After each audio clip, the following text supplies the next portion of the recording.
The first juvenile court was established in 1899 to cover neglected, dependent, and delinquent children. Now, just a couple of years ago, the number of children serving sentences in adult prisons have peaked just over 10,000, where they are in significantly more danger than in juvenile prisons. This is information according to a paper by the Bureau of Justice Statistics.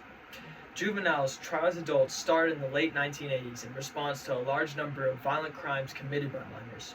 Its goals were to try minors as adults whose crime is deemed beyond rehabilitation, and this, in theory, will deter other minors from committing crimes. It never helped deter these crimes, and now, even though the violent crime rate for minors is down, these policies are still the same. Children in adult jail are in more danger of assault and sexual assault, and it does not help deter future crimes from the child or other children. There are some stats discovered by the National Library of Medicine that show 67% of children tried as adults suffer from at least one mental illness, and 43% have two mental illnesses. The system is not working, and it needs to be changed somehow.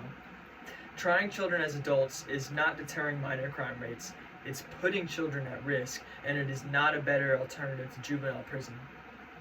The most common misconception about children tried as adults is that it helps deter minor crime rates and will decrease the recidivism chance of the offender. One research paper done by PBS went over this concept and discovered this is incorrect for a number of reasons. One reason is the exposure to adult offenders. Children could potentially come in contact with adult criminals influencing them negatively. Another reason is the stigmatization they have to carry for the rest of their life, that being of a permanent criminal record, which limits their opportunity for work and education. Adult prison focuses on punishment, and because of this, children tried as adults will oftentimes hold them beyond the time that needed for rehabilitation. This disrupts their developmental progress, and it misses opportunity for rehabilitation because of the fact adult prisons focus on punishment, while juvenile courts are designed with an understanding that children have a capacity to change.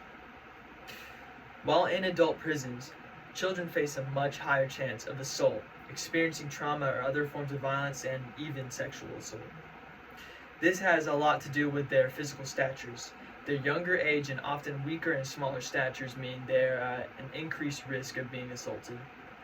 There is a lack of protective measures for minors in adult prisons, and oftentimes children are kept in solitary confinement for this purpose of protection. But unfortunately, this has long-term negative effects. The National Juvenile Justice Network found children in adult prison and after they are out have a much higher suicide rate than the general public. This is due to extended solitary confinement made for their physical protection, as I mentioned earlier, lack of adequate mental health services compared to juvenile centers, and exposure to violence, which can lead to developing mental disorders, increasing suicide rates. Juvenile prison is simply a better environment for children, and there have been multiple cases where the U.S. Supreme Court has recognized these differences in multiple massive decisions. For example, Roper v. Simmons. The court ruled that it is unconstitutional to impose capital punishment for crimes committed while under the age of 18, highlighting the lessened culpability of juveniles as compared to adults. Another example, Graham v. Florida. The court had held that juveniles convicted of non-homicidal offenses cannot be sentenced to life imprisonment without the possibility of parole, based on the principle that children are more capable of change than adults. Miller versus Alabama, another example. The court decided that mandatory life sentences without parole for juveniles, even in the cases of murder, are unconstitutional, reinforcing the idea that juvenile offenders should not be considered as irredeemably corrupt as some adults might be. These cases and their outcomes reinforce the idea children are more capable of change and should be in juvenile prison, where programs are there to help children develop. There are plenty of programs and resources designed specifically for juvenile development, like the educational program, vocational training, mental health services, behavioral therapy programs, life skills training, recreational and cultural activities, family engagement, community-based programs. All of these programs are available in juvenile prisons, but not adult. The good news is that the number of children tried as adults is decreasing yearly. This was found in a paper made by the Bureau of Justice Statistics.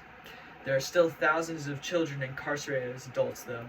It's not deterring crime rates, it's putting children at risk, and it's not a better alternative to juvenile prison. The first juvenile prison was established to cover neglected, dependent, and delinquent children, and trying these children as adults ignores these juvenile rehabilitations and puts the children in danger. If we really want to deter crimes committed by minors, we need to find an alternative to trying children as adults. Thank you.